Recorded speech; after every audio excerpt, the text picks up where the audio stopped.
আসসালামু আলাইকুম, welcome back to my channel.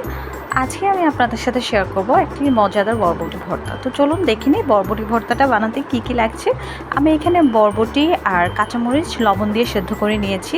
দেন একটু পেঁয়াজ কুচি করে নিয়েছি, যাতে পেঁয়াজটা কাঁচা কাঁচা পেঁয়াজটা খুব ভালো একটা টেস্ট আনে ভর্তায়। দেন নিয়েছি ধনেপাতা, আর আদার্স একটা যে বাটি দেখছেন সেটাতে আছে টমেটো, শুকনো মরিচ, পেঁয়াজ আর রসুন। এগুলো আমি ভেজে নিয়েছি ভালো করে, লাল লাল করে। দেন আমি সবগুলোকে লবণ দিয়ে সুন্দর করে মেখে নেব। মেখে নেওয়ার পরে দেন আমি এখানে বরবটি দিয়ে দিব এবং ধনেপাতা দিয়ে দিব। যখন আমি মাখছিলাম, শুধুমাত্র টমেটোটা এত মজা লাগছিল আর এত সুন্দর একটা ফ্লেভার ছিল আর ঘ্রাণ আসছিল, তখনই মনে হচ্ছিল খেয়ে ফেলি। দেন আমি কাঁচামরিচটাও এটার সাথে মেখে নিলাম ভালো করে। এখন পেঁয়াজটা দিয়ে দিব। ভালো করে মাখতে হবে। ভর্তাটা আসলে যত বেশি মাখা যায় তত বেশি কিন্তু টেস্ট বের হয়।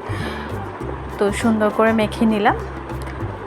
আপনারা শুধুমাত্র এই যে আমি যে টমেটো দিয়ে কাঁচামরিচ, শুকনো মরিচ এগুলো দিয়ে যে করলাম সেটাও কিন্তু খেতে পারেন, শুধু বরবটি না দিয়েও, একটু ধনেপাতা মিক্সড করে।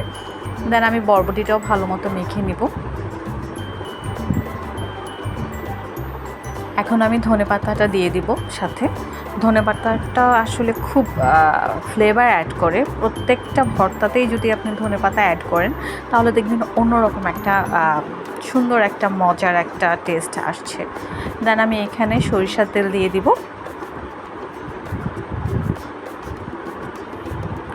ঝাল যে যার মতো করে দিবেন, যে যতটুকু ঝাল খেতে পারেন। তো হয়ে গেল আমার ভর্তা। এত মজা হয়েছে, এত টেস্টি হয়েছে, না করে খেলে বাসায় বুঝবেন না। তো সবাই অবশ্যই বাসায় করে খেয়ে আমাকে জানাবেন যে কেমন হয়েছে আপনাদের বরবটি ভর্তা।